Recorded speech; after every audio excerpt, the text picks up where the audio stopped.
Hello students, welcome back on our YouTube channel Romance. In this video we are going to discuss types of sets. Sets कितने प्रकार के होते हैं? तो on the basis of number of elements present in a set, sets are divided into four parts. So first part is null or empty set. Second is singleton set.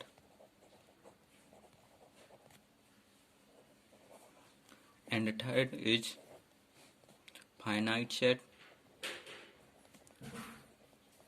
And the fourth and last one is infinite set. So let's first discuss about the null set. Null set, it is also known as empty set or void set.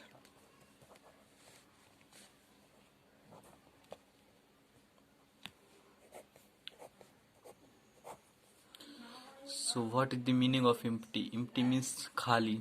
ऐसे set जो खाली होते हैं जिनमें कोई भी elements present नहीं होते हैं उनको empty set बोलते हैं. So sets which do not have any elements are called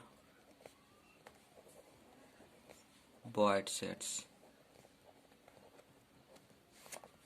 ऐसे एलिमेंट्स जिनमें कोई भी एलिमेंट ऐसे सेट जिनमें कोई भी एलिमेंट प्रेजेंट नहीं होते हैं उनको void set बोलते हैं. फॉर एग्जाम्पल, एक कोई सेट है S, डिफाइन है set of all x such that x is not equal to x. तो ये void set होगा. ऐसा कोई भी सेट नहीं होगा, कोई भी एलिमेंट नहीं होगा जो खुद के इक्वल ना हो. तो it will be a null set और एम्प्टी सेट और void सेट. इसको रिप्रेजेंट करते हैं फाई के द्वारा, रिप्रेजेंटेड बाई फाई. और केवल हम ब्रैकेट लगाते हैं, इसके अंदर कोई भी एलिमेंट नहीं लिखते, इसके द्वारा भी इसको रिप्रेजेंट करते हैं. ठीक है, तो यह हो गया नल सेट. इसके बाद बात करते हैं सिंगलटन सेट की. So our second is singleton set.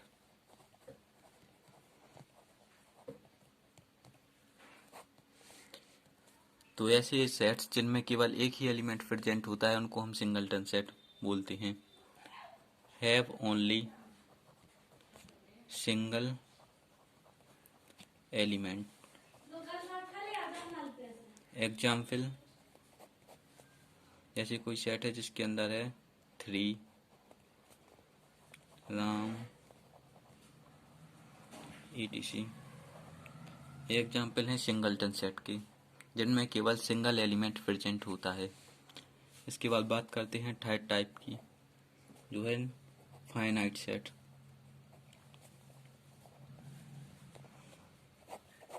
Finite set वो होते हैं जिनमें finite number of element present होते हैं. These sets have finite. Finite means जिनको हम गिन सकते हैं. फॉर एग्जाम्पल, कोई सेट है जिसके अंदर एलिमेंट्स हैं 1, 2, 3 एंड 4. तो हम इन एलिमेंट को काउंट कर सकते हैं 1, 2, 3, 4. इसमें के अंदर 4 एलिमेंट प्रेजेंट हैं. और अगला सेट है A, B, C, D, E, F and G. तो इसके अंदर 7 एलिमेंट्स हैं. हम इन एलिमेंट्स को काउंट कर सकते हैं. तो यह एक फाइनाइट सेट होगा. जो सिंगलटन सेट होता है वह भी फाइनाइट सेट का एक एग्जाम्पल होता है, क्योंकि इसमें भी एक ही एलिमेंट प्रेजेंट होता है जिसको हम काउंट कर सकते हैं. ठीक है, इसके बाद फाइनाइट सेट में आते हैं कार्डिनल नंबर. तो कार्डिनल नंबर क्या होता है? number of elements present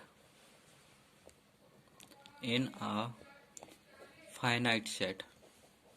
एक फाइनाइट सेट में जितने एलिमेंट्स प्रेजेंट होते हैं उनकी नंबर को हम बोलते हैं कार्डिनल नंबर। जैसे फर्स्ट ये वाला सेट था, इसका कार्डिनल नंबर क्या होगा 1 2 3 4। इसमें 4 एलिमेंट्स प्रेजेंट हैं तो इसका कार्डिनल नंबर होगा 4। इस वाली सेट में 7 एलिमेंट्स प्रेजेंट हैं तो इसका कार्डिनल नंबर 7 होगा। जैसे कोई सेट है ए,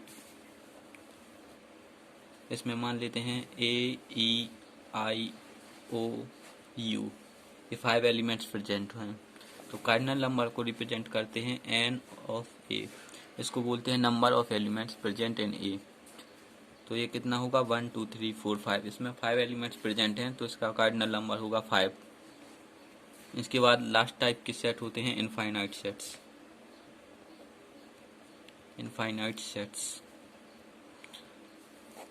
तो this sets have infinite number of elements. In set के अंदर infinite number of elements present होते हैं। Have infinite number of elements. इनके अंदर इतने एलिमेंट्स प्रेजेंट होते हैं जिनको हम काउंट नहीं कर सकते। It means infinite number of elements. Example, कोई सेट है जिसमें केवल natural numbers, complete natural number present हैं तो हम इसको डिनोट करते हैं 1 2 3 and dot dot dot dot. इसको हम डॉट इसलिए लगा देते हैं क्योंकि हम आगे गिन नहीं सकते। इसके लिए कार्डिनल नंबर डिफाइन होता है। अगर इसको कोई सेट ए सेट एस है तो इसका नॉट डिफाइंड होता है। ठीक है, तो ये एग्जाम्पल हो गया इनफाइनाइट सेट का। ओके, थोड़ा पीछे चलते हैं। सबसे पहले हमने पढ़ा था नल सेट। नल सेट का जो कार्डिनल नंबर होगा वह होगा 0। ठीक है, इसके बाद हमने पढ़ा था सिंगलटन सेट। सिंगलटन सेट का कार्डिनल नंबर होता है 1। फाइनाइट सेट का कार्डिनल नंबर हम उसके एलिमेंट्स को गिनकर डिसाइड कर सकते हैं। इसके बाद इनफाइनाइट सेट का कार्डिनल नंबर या नॉट डिफाइंड होता है। इसके बाद आगे पढ़ेंगे हम equality of two sets. Equality of two sets, दो सेट्स कब इक्वल होंगे? If they have same elements. अगर दो सेटों के अंदर सेम एलिमेंट्स प्रेजेंट होते हैं तभी वह इक्वल होते हैं। एग्जाम्पल, कोई सेट है ए जिसके अंदर प्रेजेंट है 1 2 3 एंड 5। दूसरा सेट है बी जिसके अंदर भी यही एलिमेंट्स प्रेजेंट है 1 2 3 5। तो ये दोनों सेट इक्वल होंगे। अगर इसका ऑर्डर भी चेंज करते हैं, जैसे बी है 1 3 5 2, तो ये भी ए और बी इक्वल होंगे। अगर इसमें कोई एलिमेंट्स रिपीट भी होता है, जैसे बी इज इक्वल टू 1 1 3 2 5, तब भी ये दोनों सेट इक्वल होंगे क्योंकि जो रिपीटिशन होता है वह मैटर नहीं करता और हम इसको ऑर्डर भी चेंज कर सकते हैं इसका।